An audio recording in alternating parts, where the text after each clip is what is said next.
I think we should start with the top question. Yeah. Okay, so starting our second discussion, we're going to talk about chapter 2 and a little bit about chapter 1.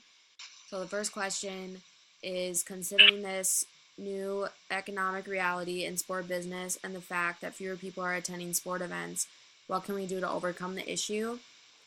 Um, so something that stuck out to me was just making things more affordable for fans.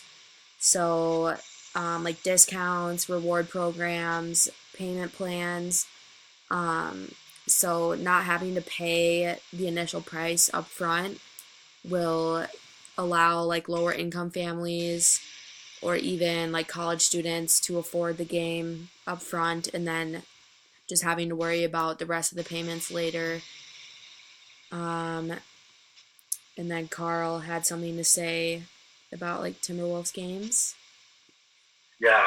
So from going to Timberwolves games like throughout my life, I noticed that they have two type of promotional events. They have the college night, Tuesday nights where college students just show their college like ID and they get a certain percentage of their ticket price knocked off.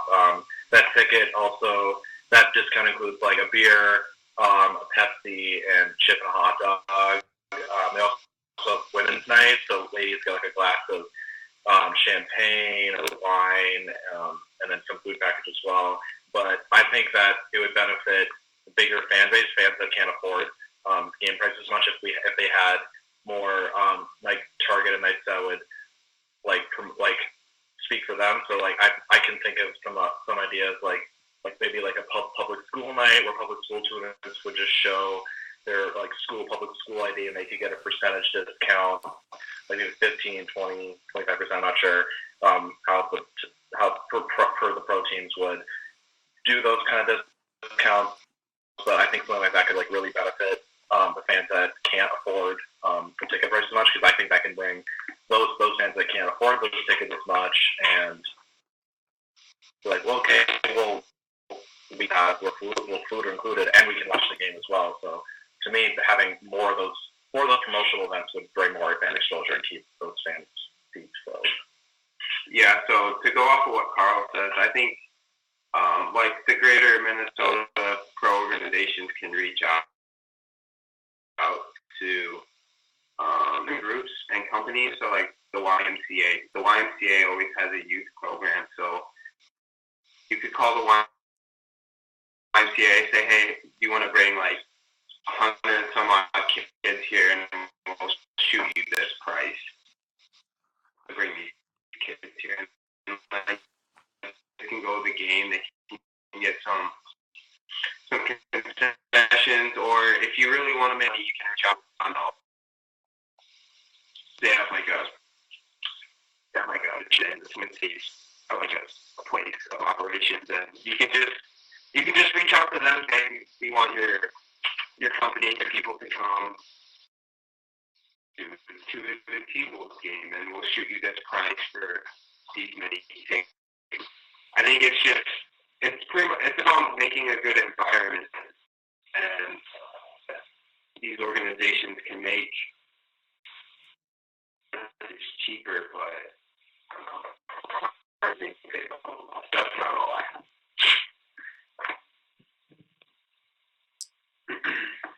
Okay. So then the next one, looking past attendance and viewing, how else has the sport and management industry been impacted by the recession? What do you guys think about that?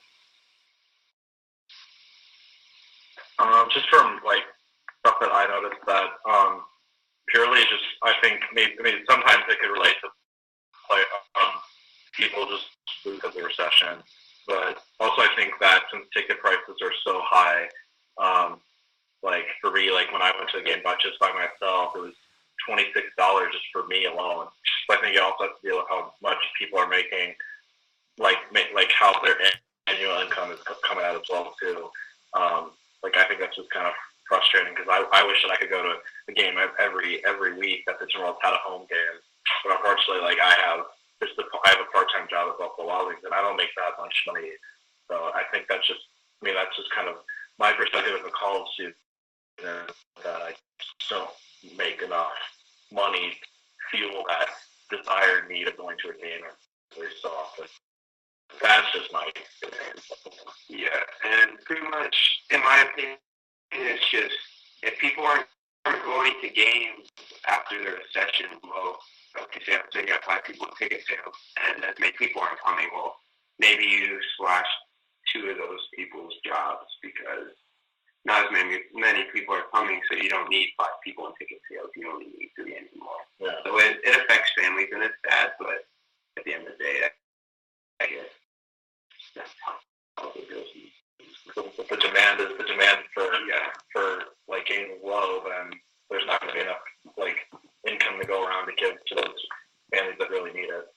Yeah, and I guess and it all relates to the team success level too. And so there's a way that could be changed, and that wouldn't really be much of a problem. Mm-hmm. But yeah, that's all I have for that one. Yeah. So then going to the 5 trends, just like how can we engage the fans even more than before. In the article, it kind of talked about like having smart arenas. So I think the Kings, they created like a mobile app for their arena. So fans could download the app and it would guide them to like open parking spaces or parking lots that weren't full. And then when they get into the arena, they can scan their ticket on their phone instead of having like the actual ticket. And then I could guide them to their seats. You can order stuff from your seats, and then showing you like the quickest way to get to the bathroom or the concessions. Because nowadays everyone is just constantly on their phone.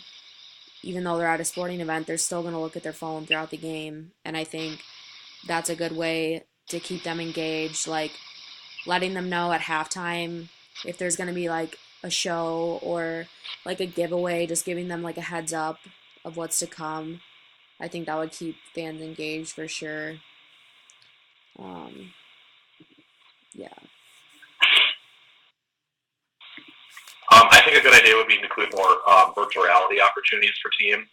I know that 2 years ago, I think in the 2015-16 NBA season, I'm not sure which NBA did this, but a certain NBA team did a virtuality like live broadcast that included more things that you couldn't see if you were just watching a game on TV. It would include like how players are in the locker room, and then see them kind of coming into the arena to join.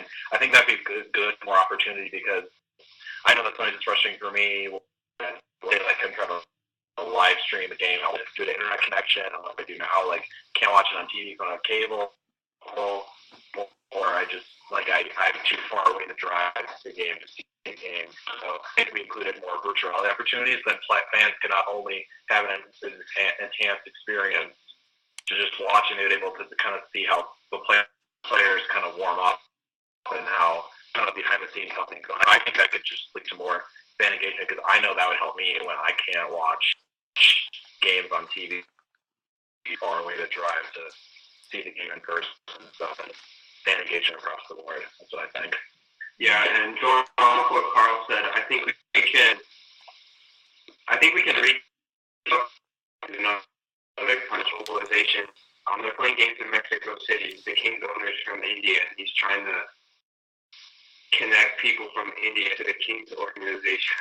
So the more people you can bring in, the bigger network you have. And I have no doubt within probably the next 10 to 20 years, I wouldn't be surprised if the NFL, the NBA, or even the NHL, we'll see there's an expansion team in Europe, and it just gets more people into it. And if we can get the whole world in on the NBA, I think the possibilities are Maybe another thing to go off to, like, who knows, like, if we had, like, an NBA team, like, after sometimes heard of NFL, like, including, like, maybe, like, having a team in London, like, if there's a way somehow that we could have a team that is not inside the U.S., that could just lead to more fan exposure. I know in the NBA they have the Toronto Raptors, they're in Canada, so that kind of just brings the whole side of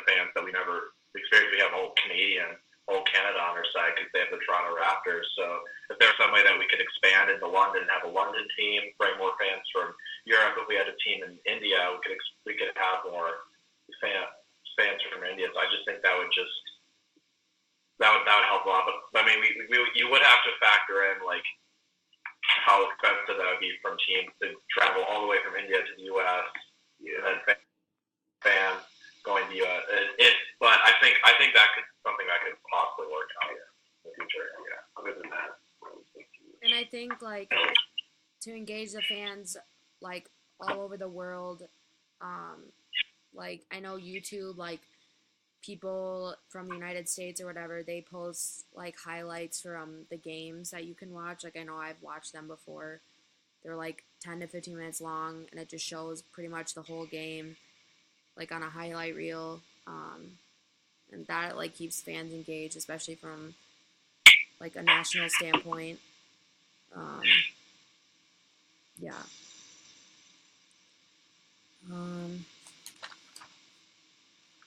So I guess we can go into chapter 2 a little bit. Just talking about like one thing I read was how like college football and men's basketball coaches are making more, or not more, like on average the same as an NBA coach or an NFL coach, which I think is ridiculous because most college teams like don't even bring in revenue for their college. I just thought that was interesting.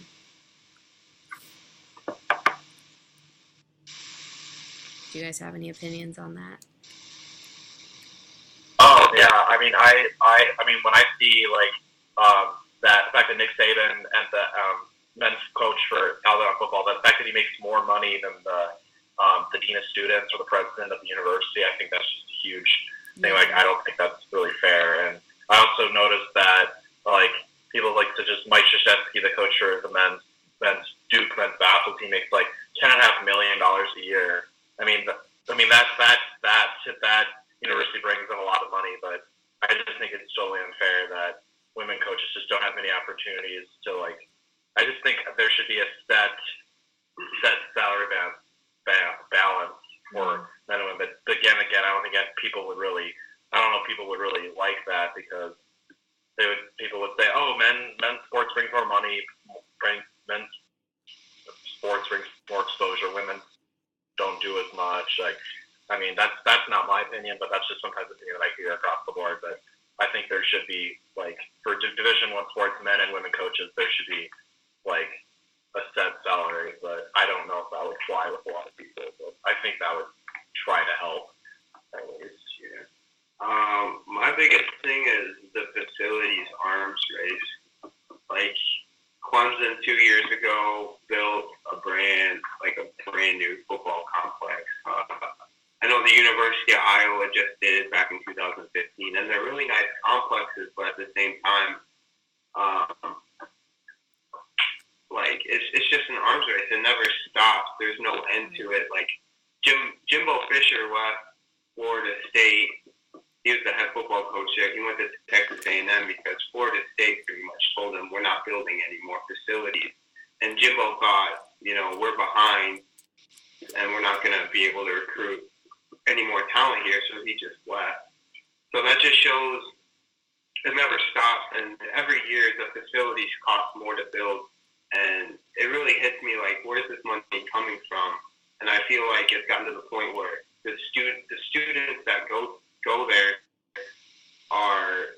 their tuition is going towards these facilities. It's not going to more opportunities to have women's sports facilities like expand. It's just always focused on like men's sports facilities. So I think at some point there needs to be regulations put in place because it's just going to keep on happening. I mean, Alabama will probably build another weight room within the next 10 to 20 years. Yeah, Clemson football will probably do that too. Yeah.